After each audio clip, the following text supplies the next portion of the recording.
Hickok 45 here. Can we trust a semi-automatic shotgun completely? Well, let's try a pump first. You want to? Whoa, look at that.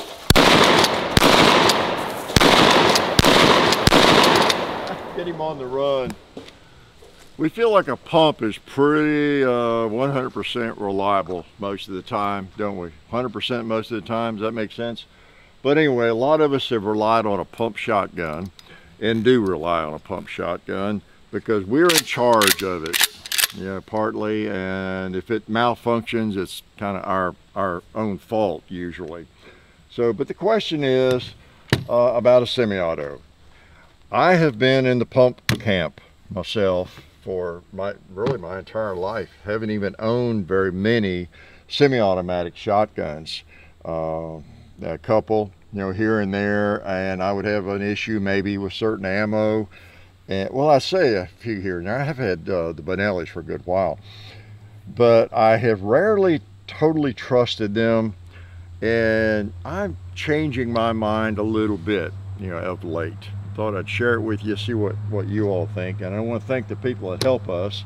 Bud's Gun Shop, great outfit, and just 10 years they've been a supporter of the channel, really, at least that long. Also Silencer Central, high quality company. They do one thing and they do it really, really well. So appreciate their support. The Sonoran Desert Institute, sdi.edu. Check them out. Look at all the great courseware you can take, all kinds of things regarding firearms, aerial drone technology, all kinds of things. Okay, appreciate their assistance, as well as Alabama Holster. Make the best little Kydex holsters, concealment wise, that you can imagine. So back to the topic. I've got my 1301 Beretta out here, and this is an 870. Just one sample, quality sample of each format. I could have brought my 590 A1 Mossberg. I like it a lot too. And so just a brief conversation about this. We always know we can trust a pump, I think, a quality pump shotgun, and I have and still do to some extent. Of late though, I have to say the Benellis, even my Super 90 is pretty reliable. The M4 I've had for a few years. Once it broke in, it seems to feed about anything now. It's a little awkward in some ways to me, more so than this Beretta. But and then with this Beretta, this has sort of been the evolution. When I got this a while back and have fired it several times, and it just seems even more reliable. I guess it's not than my Beretta, but it feeds a wider range of ammo, I think, and I've not had any issues with any kind of ammo, the weakest field loads yet, or hotter loads and slugs and all those sorts of things. And well, let me try it. Let me make sure, because it could make a fool out of me. Let me shoot the thing. I've got the magazine loaded. Let's see if it's in the mood to be reliable today. How about that? Where'd that bucket go? He took off, didn't he?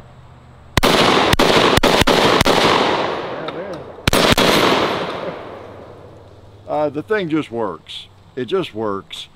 And for me, I have actually switched over in terms of my primary defensive shotgun. And the shotgun does play a role for me. Some people have gone to carbines and that kind of thing, but not I. I'm a 12 gauge man. I like a shotgun still.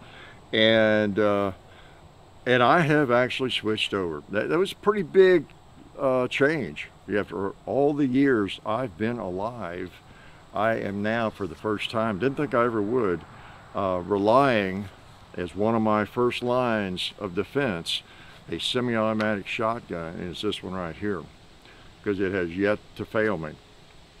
And I tell you something that made a difference. I think I mentioned this on a Sunday video or something.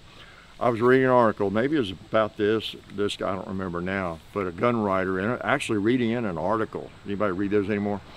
And he made the comment that he felt, I think it was this shotgun, he felt like he was more likely to short shuck his pump gun than it was for this to malfunction. That really got my attention. And because you know what, I almost short chucked that thing when I was just shooting it. I hope you noticed that. I mean, it's easy to do. You know, you just don't get it all the way back or something. You namby-pamby it and that sort of thing, which is a really bad thing to do at the wrong time, right? So yeah, you are in control of it. That's the good news and the bad news. You know, if you don't get it right under stress too, yeah, you could. Hopefully you wouldn't. So, and of course the semi-automatic could malfunction, right? But you're going to have these against your shoulder, and so you don't have that limp wristing issue if you got them firmly against your shoulder. So if it malfunctions, it should just be a matter of the ammo or something else going on. And that, if that hasn't gone on yet, you know, why would it? You know, of course, anything can happen. They're all machines, but you know. So I guess my answer is, I feel like at this point I can trust a semi-automatic shotgun. And I know some of you have been trusting a semi-automatic shotgun, whether it's an 870 Remington from 40 years ago, and so you wonder why it would even be an issue. Why wouldn't I? But I'm new to this. I'm new to this. I am just now making the switch. So I just thought I would share that. I know you were dying to know. Yeah. So anyway, what do you think? And are you still a little reluctant to trust a semi-auto? Maybe because you've never owned one, but you know, what do you think about that? I've had enough experience with them now, several different models, and they just seem almost 100%, you know, and unless you got something wrong with your ammo.